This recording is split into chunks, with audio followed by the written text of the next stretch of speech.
अस्सलामुअलैकुम। मैं आफाक अहमद बद्र-ए-सरिया आपकी खिदमत में हाजिर हूँ खतरी सुपर लीग एडिशन 6 की पॉडकास्ट एपिसोड नंबर 3 के साथ। जैसे कि एपिसोड नंबर 2 में हमने आपके सामने 2 स्टार परफॉर्मेंसेस के इंटरव्यू किए और उनसे उनकी जो मैच के दौरान सूरत हाल थी या उनकी जो फीलिंग्स थी उसके बारे में बातचीत की। इसी तरीके से इस एपिसोड में हमने डे 1 के एक और सुपरस्टार को मदऊ किया है, जिनकी जारहाना बैटिंग के बाइस और वो चूँकि कैप्टन भी हैं तो उन्होंने बतौर कैप्टन इनिंग खेली और अपनी जारहाना इनिंग के बाइस एक फॉर्मेडेबल टोटल स्कोर करने में मदद दी। इस खिलाड़ी का नाम अब्दुल वासिक सलीम गईदर। अस्सलाम वालेकुम। अस्सलाम। कैसे हैं अब्दुल वासिक? अल्हम्दुलिल्लाह सर, आप बताएं कैसे? अल्हम्दुलिल्लाह ठीक ठाक। तो वासिक, मेरा आपसे पहला सवाल ये है कि जब टॉस हुआ था उस वक्त मैंने आपसे पूछा था कि आप एक्सपेक्टेड क्या टारगेट जहन में लेकर चल रहे हैं, तो आपने मुझे 150 कहा था और फॉर्चुनेटली आपने वो 150 का मार्क तकरीबन अचीव कर लिया। तो उसके पीछे क्या स्ट्रेटजी थी? आफाक भाई देखें, स्ट्रेटजी ये थी कि एज अ टीम अगर मैं देखूं तो हमारे पास बैटिंग काफ़ी हद तक स्ट्रेंथ रखती थी। तो टॉस जीत के मैंने आपको जैसे पहले कहा था कि हम बैटिंग की तरफ ही जाएंगे। तो 130 हमारा पहले माइंड था कि 130 हमने क्योंकि देखें, अगर हम इसको क्रिक हीरोज़ पर अगर उसकी स्टैट्स को देखें, जैसे हमारी जो एप्लीकेशन है जिसके अंदर सारे स्कोरिंग वगैरह होती है, तो उसके अंदर 140 का उसने कहा है कि फर्स्ट इनिंग के अंदर 140 इस ग्राउंड का जो है वो प्रोजेक्टेड स्कोर है और सेकंड इनिंग के अंदर 122 है। तो आपने उसी हिसाब से जो है लेकर चले थे, ये वो लेके चले थे। लेकिन ये है कि 130 हम मिनिमम हमने रखा था, जो मीटिंग हुई थी उसके अंदर कि 130 हम डिफेंड कर लेंगे इजीली। लेकिन ये है कि जो फिर देखा हमारी पिच भी चेंज हो रही है, ठीक है, वो पहला मैच दूसरी पिच पे हुआ था फिर, तो हमारा वहाँ पे माइंड थोड़ा डाइवर्ट हुआ कि नहीं, हमने एटलीस्ट 150 टारगेट करना है और हम पूरी कैलकुलेटेड के साथ चल रहे थे। इवन दो कि हमारी स्टार्टिंग में विकेट। हाँ बिल्कुल, मेरा ये नेक्स्ट दूसरा सवाल यही था कि आपने ऊपर तले 3 बैट्समैन गंवाए थे with in a power play, ठीक है, और उस वक्त जो है आपके जहन में क्या चल रहा था कि यार ये जो ऐसा तो नहीं हो रहा है कि हम जो टारगेट है उसे हम डिसीव हो रहे हैं? देखें, बेसिकली देखा ये जाए कि मैं as a captain as a batsman अगर देखूं तो ऐसा बिल्कुल भी नहीं था, क्योंकि विकेट्स गिर गई, डजंट मैटर, आपके पास बैट है, आप कंटिन्यू कर सकते हैं। दूसरा ये कि मुज़म्मिल अब्दुल गफूर डेसरपुरिया और सिबगतुल्ला वो आके यही कह रहे थे कि हमने सिर्फ स्टे करना है, स्कोर हम निकाल लेंगे। तो मैंने मिस हिट भी की थी, मेरे 3 कैचेस भी ड्रॉप हुए थे, ये फॉर्चुनेट था आपके लिए। बिल्कुल उसका फ़ायदा उठाया, फिर बिल्कुल स्टे करके सिंगल डबल करके। तो ये है कि जो हमने 150 का टारगेट रखा हुआ था वो हमने अचीव भी किया। इसके ऊपर भी जाना चाहते थे हम लोग, लेकिन 150 जो था वो हमने अचीव कर लिया था। चलें, ये बहुत अच्छी बात हुई, ठीक है। अच्छा, अब जो आपके ऊपर तले जो 3 बैट्समैन जो आउट हुए थे, उसके बाद आपकी पार्टनरशिप लगी मुज़म्मिल के साथ। उसके अंदर आपने तकरीबन 30 रन जोड़े, बिल्कुल तकरीबन, ठीक है, 35-36। उसके बाद मुज़म्मिल भी आउट हो गए, फिर सिबगतुल्ला पिछले मतलब अगले जो सेकंड एंड था वहाँ पर थोड़ा सा स्लो खेल रहे थे, उनका स्ट्राइक रेट थोड़ा नहीं, वो हमारा डिसाइडेड था कि हमने अभी सिर्फ चलाना है, क्योंकि आप अभी बैटिंग पर आए हो, आप अपने आप को थोड़ा वार्म अप करो, सिंगल डबल लो, गैप करो, अपनी बॉडी को थोड़ा सा वार्म अप में ले आओ, क्योंकि वार्म अप नहीं होता उसके बगैर फिर आप डायरेक्ट बड़ी हिट नहीं लगा सकते, क्योंकि मैच भी जो है वो लेट नाइट हो रहा था। हाँ, और दूसरा हमारी विकेट्स भी गिर रही थी देखा जाए तो। मैंने सिबगतुल्ला को यही कहा कि हमने स्टे करना है, स्टे करेंगे स्कोर आता रहेगा, स्टे करेंगे स्कोर आता रहेगा, जो आपको बॉल मिलती है आप हिट करो, लेकिन इतने कॉन्फिडेंस से करो कि बाउंड्री के बाहर जाएगी। अच्छा, जो आपके जो बैट्समैन आउट हुए थे उनके पीछे आपको क्या रीज़न नज़र आता है कि वो किस वजह से, जब आपने उनको एक एडवाइस करके भेजा था कि हमें इस तरीके से खेलना है, तो लेकिन वो क्यों उस चीज़ के ऊपर स्टिक नहीं रह सके और 3 विकेटें ऊपर तले और एक ही बॉलर ने निकाली? कामरान रामपुरा, बिल्कुल, मतलब लेफ्ट आर्म, अगर वो थोड़ा और कंसंट्रेशन के साथ करते ना तो मैं ये समझ रहा हूँ कि वो पूरी टीम को खा जाते हैं, क्योंकि उनका जो बॉल है वो लेट स्विंग होता है। बिल्कुल, और वो उनकी खासियत ये है कि वो दोनों तरफ स्विंग करते हैं और एक ही एक्शन से एग्जैक्टली और वो कोई स्पॉट पकड़ लेते हैं ना तो वो कंटिन्यूसली वहीं पे गिराते रहते हैं। ये इनकी जो है ये तो खासियत है। ये तो मैंने स्टार्टिंग में 2 आवर्स उनको फेस किया, मैंने उनको प्रॉपर रीड किया कि बॉल कहाँ गिरा रहे हैं। आप देख सकते हैं कि मैंने कोई हिट नहीं की उनके बिल्कुल, आपने कोई रिस्क नहीं लिया था उनके तो ये है कि थोड़ा सा मैं आगे आया, मैंने कहा ये एक ही जगह पे गिरा रहे हैं और एक ही तरफ बॉल वो घुमा रहे हैं, क्योंकि मुझे इन स्विंग आ रहा था। तो मैंने क्या किया कि 2 कदम और आगे आ गया, तो मुझे इजी अप्रोच हो गई। फिर उसके बाद आपने एक छक्का जो है ना वो लगाया था, जो फ्लिक किया था जो उनको बिल्कुल लेग साइड पर। ये मेरी अप्रोच थी उनको कामरान को खेलने की। सही।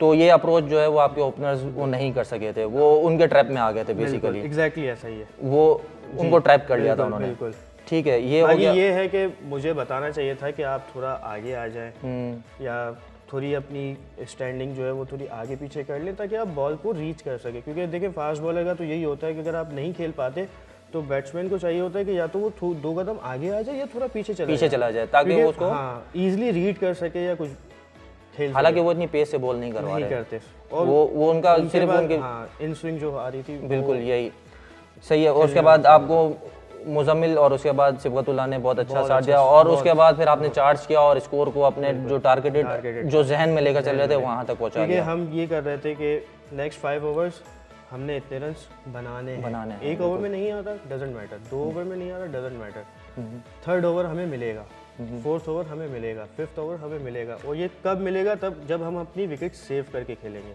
बिल्कुल, इसलिए। अच्छा, फिर आपने किसी स्पेसिफिक बॉलर को टारगेट किया था स्टैक के कि ये हमें जो है ये इनका लूज कनेक्शन है, यहाँ पर हमें इसको टारगेट करना है? ऐसा कोई बॉलर नहीं था जिसको हम टारगेट करके खेलें कि हम इसी पे ही चार्ज करेंगे। हमने ये डिसाइड किया हुआ था कि अगर आपको बॉल मिलती है, आपके रडार में है, आप हिट करो। ठीक है, ये चलें, ये बहुत अच्छी बात हो गई। फिर उसके बाद आपकी सेकंड इनिंग आती है। सेकंड इनिंग का उनका आगाज़ बहुत अच्छा हुआ था एक तरीके से कि आपको फर्स्ट ओवर में नासिर के थ्रू विकेट तो मिल गई, उन्होंने एलबीडब्ल्यू कर दिया हाजिम को।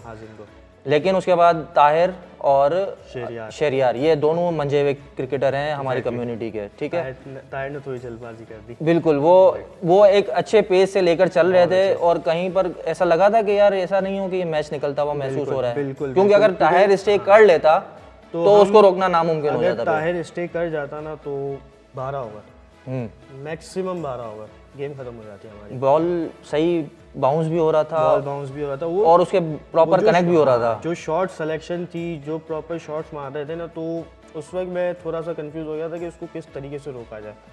तो फॉर्चुनेटली असद ने बहुत अच्छा कैच किया दानिश गरियाली की बॉल पर। भाई देखो, मेजर डिफरेंस जो मुझे यही नज़र आया ना कि उनकी थोड़ी सी कैचिंग के अंदर प्रॉब्लम हुई।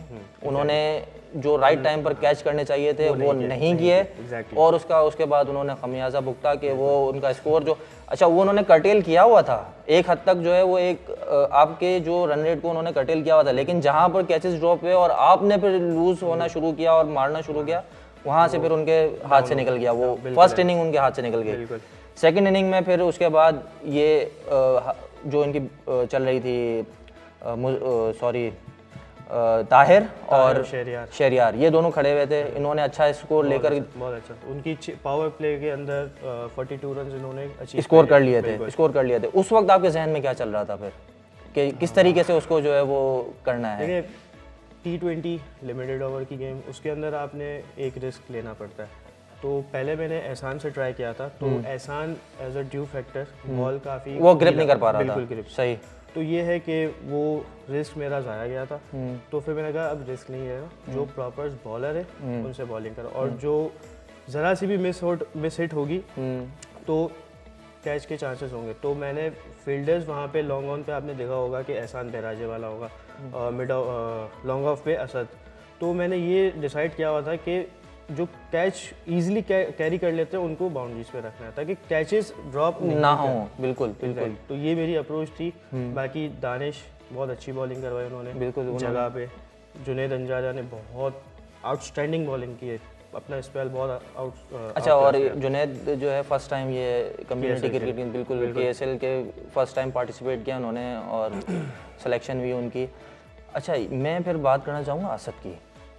असद ने 6 विकेटें ले ली अपने पहले मैच में, और असद के साथ अनफॉर्चुनेटली वो बैटिंग के अंदर वो उस तरीके से परफॉर्म नहीं कर सके, वो पहली बॉल पर ही आउट हो गए थे, कोई स्कोर नहीं किया था उन्होंने, लेकिन उन्होंने अपनी बॉलिंग के थ्रू अपना टीम के अंदर कंपनसेट किया इसको। असद एक और मेरा रिस्क था, हालांकि मुझे उसको बॉल नहीं देना था, क्योंकि उसके मैंने नोटिस किया था उसके शोल्डर थोड़े से डाउन हुए हुए, जो हमें मार पड़ रही थी, तो थोड़ा सा डाउन हो गया था, लेकिन मैंने कहा रिस्क लेना चाहिए क्योंकि वो ऑफ ब्रेक है और उनके पास मेजॉरिटी जो थे वो लेफ्ट हैंडेड थे। दूसरा ये कि मेरे पाँव में लग गई थी बॉल, तो मुझसे इवन के सही से चला भी नहीं जा रहा था। खैर आपने नोटिस किया होगा जब मैंने 19वां ओवर करवाया तो मैं बैठ गया था बिल्कुल, तो मैंने एक रिस्क खेला ये, तो वो कामयाब हो गया। मतलब लेफ्ट हैंडेड को ऑफ ब्रेक थोड़ा मुश्किल होता है खेलना। सही है। अच्छा वासिक, एक चीज़ जो मैच के दौरान फिर टर्न हुई थी, अब्दुल्ला डेडिया ने आके और मैच को फिर से जो है टिल्ट करने की कोशिश की थी और किसी हद तक वो कामयाब भी हो गया था। उस वक्त आपके जहन में क्या चीज़ जो है वो काम कर रही थी कि यार, क्योंकि देखें अब्दुल्ला ऐसा बैट्समैन है, अगर आप उसको देखें तो वो डिमोलिशर है, बिल्कुल। आप अगर उसको कनेक्ट होना शुरू हो जाए तो फिर बस आपने सिर्फ गर्दन का काम है कि गर्दन से आपने देखना है कि क्या हो रहा है, तो चांद तक जी बिल्कुल ऐसे ही। तो उस वक्त आपने क्या मतलब कोई ऐसी खास स्ट्रैटेजी कि यार इसका ये वीक पॉइंट है, इसको हमें इस तरीके से आउट करना है, क्या था आपके जहन में? देखिए अब्दुल्ला डेडिया जो दानिश को जो बैक टू बैक 2-6 मारे, तो उस वक्त ये था कि मैं थोड़ा सा कंफ्यूज हो गया था मैं करूँ तो क्या करूँ, टू बी वेरी ऑनेस्ट। तो ये है कि मैंने फिर एक चीज़ नोटिस की कि अब्दुल्ला जिस हिसाब से वो बैट घुमा रहे हैं ना, वो एक बॉल चलने से पहले ही अपनी जगह छोड़ देते हैं। सही है, वो पहले से ही टारगेट करते कि मैंने मिड विकेट ही मारनी है। ठीक है। अब दानिश क्योंकि लेग ब्रेक बॉलर है तो उनको पूरा मौका मिल जाता, क्योंकि उसके बाहर जाएगी बॉल तो वो पूरा उसको मौका मिल जाता। तो इस बिहाफ पे मैंने असद को लगाया और असद को मैंने टारगेट दिया हुआ था कि उसको देखो पहले, ठीक है, वो बॉल कहाँ कर रहा है, तो मतलब किस तरफ घूम रहा है, उसके हिसाब से तुमने बॉल करनी है। तो मैंने उससे पूछा अगर आप ये कॉन्फिडेंस है कि आप कर सकते हो, तो ये सेट हाँ मैं कर सकता हूँ। मैंने कहा चलो गो फॉर इट। तो देखा जाए तो वहाँ भी एक मैंने रिस्क लिया क्योंकि मैं भी आ सकता था, क्योंकि मैंने 19वां ओवर करवाया भी था अब्दुल्ला को और सिबगतुल्ला ने कैच ड्रॉप किया था, तो ये सीन था। अच्छा एक चीज़ और, आप 89 तक तो पहुंच गए थे बैटिंग के दौरान, तो आपके जहन में था कि यार सेंचुरी लगानी है, सेंचुरी लगानी है? मुझे सिर्फ टीम को टोटल लेके चलना था, क्योंकि हमारे केएसएल की हिस्ट्री के अंदर सिर्फ आज तक एक ही सेंचुरी है आसिम अरबानी की। अगर जो है वो आप 11 रन से पीछे रह गए, अगर आप 11 रन स्कोर कर जाते वो तो आपका नंबर 2 हो जाता, लेकिन आपके जहन में नहीं था कि मुझे सेंचुरी बनानी है। बिल्कुल मैंने एक टारगेट रखा हुआ था 150 हमें अचीव करना है एट एनी कॉस्ट, तो उसके ऊपर बाकी वो है नसीब जो भी हुआ। चलिए ये हो गया डिस्कस। अब हम आगे बढ़ते हैं आपके सेकंड मैच के ऊपर कि जो आपका नेक्स्ट टारगेट है वो स्टैलियंस है, तो उसके बारे में आपकी क्या स्ट्रैटेजी होगी? क्योंकि स्टैलियंस ने अभी तक कोई मैच खेला नहीं है, वो भी एक मैच खेलकर आ रहे होंगे क्योंकि नेक्स्ट वीक इनका भी अभी शेड्यूल्ड है मैच जो वो खेलेंगे, स्टैलियंस और हॉक्स का मैच है, तो वो खेल कर आ रहे होंगे। तो स्टैलियन भी एक दमदार टीम है, गुलेबाज, ठीक है, उसके साथ आपके फहद और एक और इनके जो ऑलराउंडर हैं रंग वाला भी है, मुकीस रंग वाला, बिल्कुल। तो ये बहुत एक अच्छी सॉलिड टीम बिल्कुल शुमार की जा रही है मेरे नज़दीक। बिल्कुल। तो उस हवाले से क्या कोई स्ट्रैटेजी अभी देखिए, स्ट्रैटेजी पहले से डिसाइड करना कि हमने ये करके चलना है। T20 में ऐसा टू बी वेयरनेस नहीं होता, आपने ऑन फील्ड ऑन सिचुएशन आपने स्ट्रेटजी क्रिएट करनी पड़ती है कि अब हमने ये करना है, इम्प्लीमेंट करना है। तो एज सच अभी हमारी कोई स्ट्रेटजी नहीं है, ठीक है, और लाइनअप देखेंगे उनकी कि क्या लाइनअप वो खेल रहे हैं, प्लेइंग 11 क्या है, उस हिसाब से फिर स्ट्रेटजी हम डिसाइड करेंगे कि हमने किसको कहाँ कैसे पकड़ना है, बैटिंग में कौन ज़्यादा चार्ज करेगा।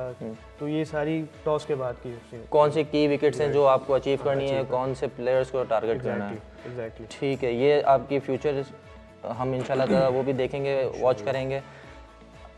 लास्ट क्वेश्चन मेरा आपसे कि मैच नंबर 1 जो आपने विटनेस किया वहाँ पे खतरी लॉयंस और खतरी स्कॉर्पियंस के दरमियान, जाहिर सी बात है नेक्स्ट टूर्नामेंट में फ्यूचर में आपने इन टीम्स के साथ भी खेलना है, तो आपने उस मैच के हवाले से क्या आपकी रीडिंग्स हैं, क्या देखा आपने परफॉर्मेंसेस के हवाले से प्लेयर्स की, परफॉर्मेंस के हवाले से देखा जाए तो दोनों टीम से मैं बिल्कुल, जर्नलाइज में पूछ बिल्कुल, रहा हूँ बिल्कुल, एक बिल्कुल, बिल्कुल, उस हिसाब से कि मैं कोई भी वो नहीं generalize करूंगा कि किसी को हम क्रिटिसाइज नहीं करेंगे, बिल्कुल, हम एक बिल्कुल। ओवरऑल जो है वो उसको देखेंगे कि किस तरीके से टीम्स ने कौन कौन से प्लेयर्स ने किस तरीके से परफॉर्म किया और क्या आपके उस हवाले से एक्सपर्ट ओपिनियन है। स्कॉर्पियंस की पहली बैटिंग, उसामा ने बहुत अच्छी बॉलिंग बहुत की, अच्छी बॉलिंग की, 3 आउट पेस के साथ बिल्कुल मूव किया था बॉल को। किया बिल्कुल। उसके बाद जो आयान और अदील विप्रा के बीच में जो पार्टनरशिप लगी, आयान नो डाउट उनकी जो शॉट सिलेक्शन, उनका जो बैलेंस आउटस्टैंडिंग। उन्होंने अगर आप देखें पूरी इनिंग अगर यूट्यूब पर अवेलेबल है तो उन्होंने कोई भी हाई शॉट नहीं मारा, सिर्फ प्लेसमेंट की है, which is unbelievable at this age. बिल्कुल। तो ये है कि ये 150 प्लस जा सकते थे क्योंकि इन्होंने बहुत अच्छा स्टेबल कर लिया था। थर्ड विकेट, अच्छा वो फिफ्थ विकेट पार्टनरशिप। आयान की एक और तारीफ बनती है कि वो ऊपर तले जो 3 इनके वही बैट्समैन आउट हो गए थे, उसके बाद आयान ग्राउंड में आया था और एक प्रेशर सिचुएशन थी, फर्स्ट मैच खेल रहा था कम्युनिटी की। बहुत बहुत बहुत बड़ी बात है कि इस सिचुएशन में आके उसने अकेले ने टीम को संभाला, अदील को भी सहारा दिया था, अदील को प्रॉपर उसने जो है ना वो दिया था, क्योंकि अदील एक देखा जाए तो हार्ड हिटर भी माने जाते हैं, तो उसको भी चलाते रहे वो यार। शॉट सिलेक्शन उनकी अच्छी थी। तो ये है कि बाकी ये है कि उनकी बैटिंग में मैंने एक लॉयंस की तरफ से उसको फुदैल को भी देखा मैंने, जो जिस हिसाब से वो गुगली कर रहे थे ना, वो नहीं पकड़ पा रहे थे, नहीं पकड़ पा रहे थे। इवन ये कि जो अदील विप्रा को उन्होंने आउट किया था, आउटस्टैंडिंग। मतलब अदील विप्रा पीछे गए थे कट करने के लिए, अकेला बाहर खड़े होकर मैं क्लैपिंग कर रहा था इन दोनों के लिए, यार माशाल्लाह उन्होंने अपनी जस्टिफाई की थी। हाँ जस्टिफाई की इन्होंने अपनी सिलेक्शन को बिल्कुल जो। तो अच्छा ये लॉयंस की फिर बैटिंग आई, उसके अंदर अख्तर हुसैन ने अच्छा स्टार्ट किया, लेकिन उसको भी चांस मिल गया था आई गेस स्टार्टिंग में ही। अख्तर हुसैन को नहीं, उसको मिला था फारूक को। अच्छा। फारूक को जो फारूक ने फ्लिप वेरी फर्स्ट बॉल वो कैच जो ड्रॉप वाली जी बिल्कुल, वहाँ पर उसको चांस मिला था। अख्तर हुसैन तो अच्छा बिल्कुल क्लीन हिटिंग कर रहा था वो। तो अख्तर हुसैन और फारूक की फिर जो पार्टनरशिप हुई थी और उसके बाद जो है वो थोड़ी सी स्टेबल हुई, फिर सलमान ने आखिर में जो हसीब को जो चौके मारे थे। तो ठीक है, तो बहुत अच्छा लगा आप आए हमारे साथ, आपने अपने जो बिजी स्केड्यूल में से हमारे लिए कुछ वक्त निकाला और खतरी सुपर लीग के एक पॉडकास्ट के लिए हमारे लिए जो एक कंटेंट था उसको बनाने में हमें मदद दी। और कोशिश करेंगे कि आप इसी तरीके से परफॉर्म करें और हम आपको इसी तरीके से मदद करते रहें इंशाल्लाह। ठीक है, तो नाजरीन ये थी हमारी एपिसोड नंबर 3। उम्मीद है आपको ये एपिसोड पसंद आई होगी। हम कोशिश करेंगे कि इस पॉडकास्ट को मज़ीद बेहतर करें। इस सिलसिले में हमें आपकी भी आरा दरकार होंगी, लिहाजा गुजारिश है कि आप हमें जो भी कीमती आरा हों उसे आगाह करें। आपसे इजाज़त चाहेंगे, मिलते हैं अगली पॉडकास्ट में। अस्सलामु अलैकुम।